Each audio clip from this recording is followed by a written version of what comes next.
Hey, welcome to In the Chute, little episodes where Calen gives me some topic.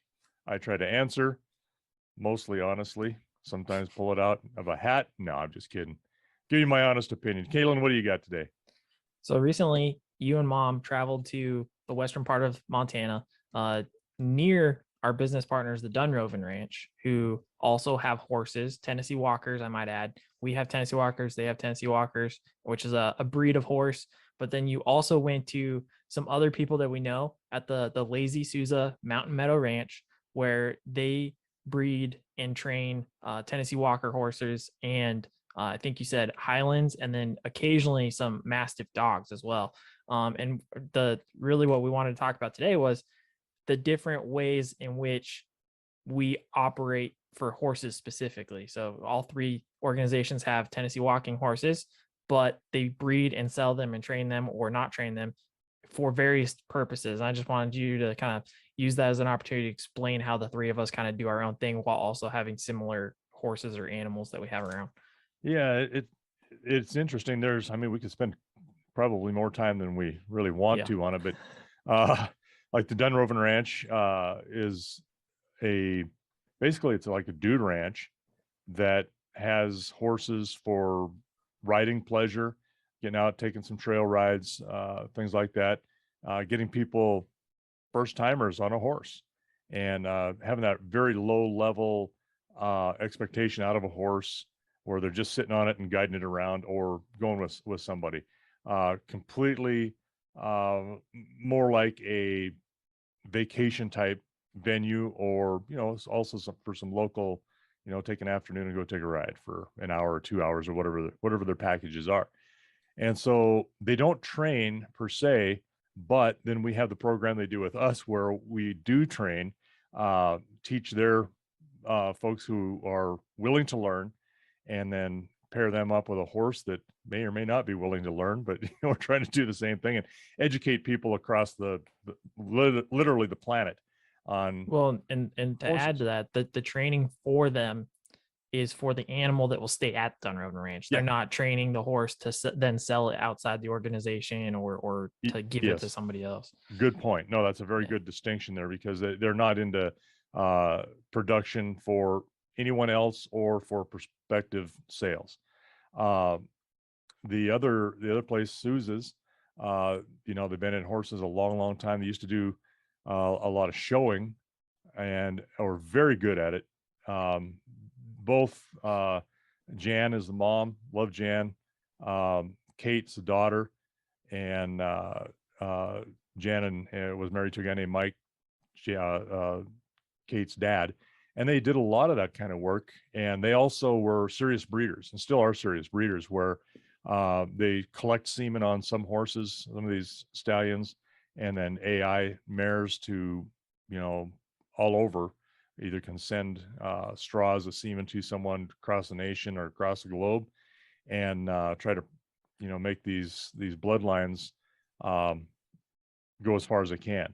So they are, both Kate and Jan, very, very good with horses, good trainers, and they have an eye for what they want, and which kind of brings us to a little bit of the change. Now that Kate also has cattle, she got some Highlander cattle, which pretty cool, They're so Uh, fluffy. yeah, they're fluffy, and that's a whole different market for them. So it's interesting to kind of get into that, which is, we can go down a rabbit hole with that as well. But Yeah. um, we went over, and we're also looking at, you've got to continually watch your bloodlines, look for animals that are going to meet your program. And you call it a program, it's not really a program, it's just what your um, ethos is as far as your breeding and what you produce for people. So knowing what kind of animals that they have, some of the dispositions, they're some of the first ones we talked to. We have done this in the past with others that, are, I guess they put themselves out of business through death. They've been in it long enough, and nobody lasts forever. And we used to buy a lot of horses from we call a little honey hole, where they didn't want to train and didn't train, but they had some good quality horses that we would go and buy from them. So um We'd make did annual this. trips or biannual trips up there with a horse Yeah, trailer and come back with essentially wild stock. yeah, And basically, then yeah. Yearlings are mainly 2-year-olds, but who are just allowed to go out and be horses, and then we'd pick them up and train them specifically when we didn't have enough horses of our own. We'd get them trained, and they'd sell, and then we're like, oh God, I wish we had more horses. And then sometimes uh, they would call up and say, "Hey, got some horses," and I think they're a little short on cash. yeah. So I mean, it's the nature of them being in agriculture as well. So little different program with that too. They're just raising colts and selling them that way. So uh we went over and looked at some mares, prospective mares to put against our new stud that incidentally we got from them. I purchased two uh colts. They were still at the mother's sides, and then I think we've done some video on that of how we chose and why we chose the ones to maintain as a stallion and the other one to geld and then sell. So looking for completely different bloodlines so that we can not have any kind of genetic issues at all. So found a couple of, that she had available and made a deal on them. And we'll go ahead and uh, have them bred up. She's going to AI them for us with a completely different stud. So any progeny out of there, if we decide to keep it and prove it as a filly, then our stallion can be bred to them. But a little different in our philosophy. She likes what we call chrome, white legs, big blazes, or roans. And we did buy a blue roan and a strawberry roan from her. And I don't think we'll get much color. We'll see what happens. Breeding to her paint stud. It's a Taviano stallion. So we'll see what happens. That's secondary. It's actually the third thing we look for. And that's where the difference comes, is that's one of the first things that she wants. So she wants a lot of chrome on these horses so that they are pleasing to prospective buyers, because buyers, a lot of times, especially women, buy color. Mhm. And so she really gears her operation towards a lot of chrome or loud colors, paints, uh, buckskins, that kind of stuff. So, but she also then wants something that's got a good mind to it, and the conformation seems to be just something that comes with them, um, along with it.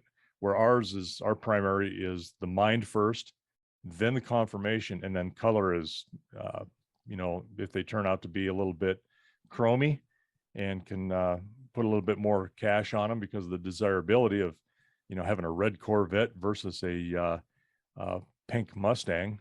That's kind of the dollar difference there, and what people are looking for. So a little bit different in the distinction, but as it turns out, because of her combination of wanting a good solid mind and with the color, we were able to, I kind of overlooked some of the color, or I rule it out. There was one mare I didn't really want because it was a little bit too much chrome on her, especially on her face. And so I want to try to, calm that down a little bit. But the conformation was there on these two mares, really nice, conformed, look like they can walk, good minds. And so that's what we're looking for.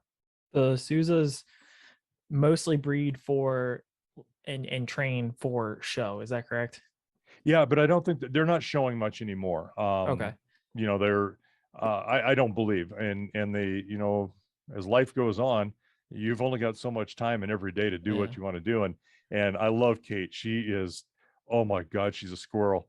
I mean, she is so excited about everything she does that she really, I think, can get her attention diverted pretty easily. But she's always been a mainstay with these horses, loves these horses. And then some of these Highlands, she likes those. She breeds these Mastiff dogs, and also sells them to hopefully get a little bit of income, but place them with people that are of like mind and want a good quality animal. But their horse use is more for show or trail, correct? And Yeah, then yeah, okay, and then Dunroven is trail, yep, and then we are trail packing, ranch work, cattle, what yeah, we consider a using horse. So right. I would say the big difference is amongst the three. Dunroven is consumer mostly, with a little bit of training to assist with trail work for customers. And and then and educational, in much in education, the yep. educational area. And then the Souzas are producers with a little bit of ability to do pleasure work, just like Dunroven. They're not so much there for, I don't think, very much customers in terms of like tourism, but mostly customers as in like us coming for Right. a animal product. And Or then some, we are or a producer of a horse that is then usable for the ranch work for us. right, Very few of those for personal horses, but then mostly selling out to other people as well. right. And the packing end of it, Right. we have really a wide genre of things that our horses can do, from cattle work to packing to the occasional ones that can drive. And the Souzas have done some show driving as well. So, um, but that's small cart type stuff just to show how they can do in hand. But yeah, a wide variety between three places. That some overlap in there and some that are absolutely, don't overlap, but fills a Right. niche and a need for somebody for on the consumer end of that. Yeah, and I don't know if Suzanne and the Dunroven have worked with the Suze as much for horses, but it's interesting how that triangle kind of does work in relation to, we need horses, so we buy, oh, Yeah. but then we can, produce a trained product, and oh, we can use the trained product to get customers for our industry of tourism. I see it as an interesting trio.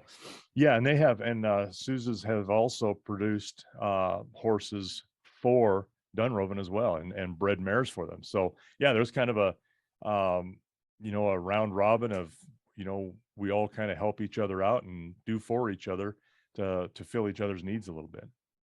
Now, if anybody were to say, hey, I kind of want to get into the horse business or something like that, how would they contact somebody like us or the Souzas? And we're not saying just us in general, as in you need to talk to us to get this, but like a type of producer or trainer or breeder. How do people normally go about finding those individuals, and what's the best way to probably get the best qualified and looking for quality rather than quantity?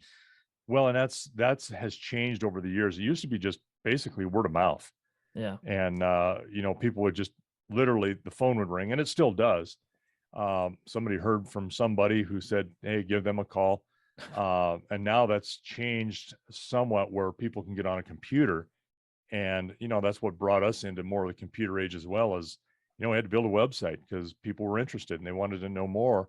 So you provide, it's basically just a brochure, a digital brochure, if you want to look at it that way.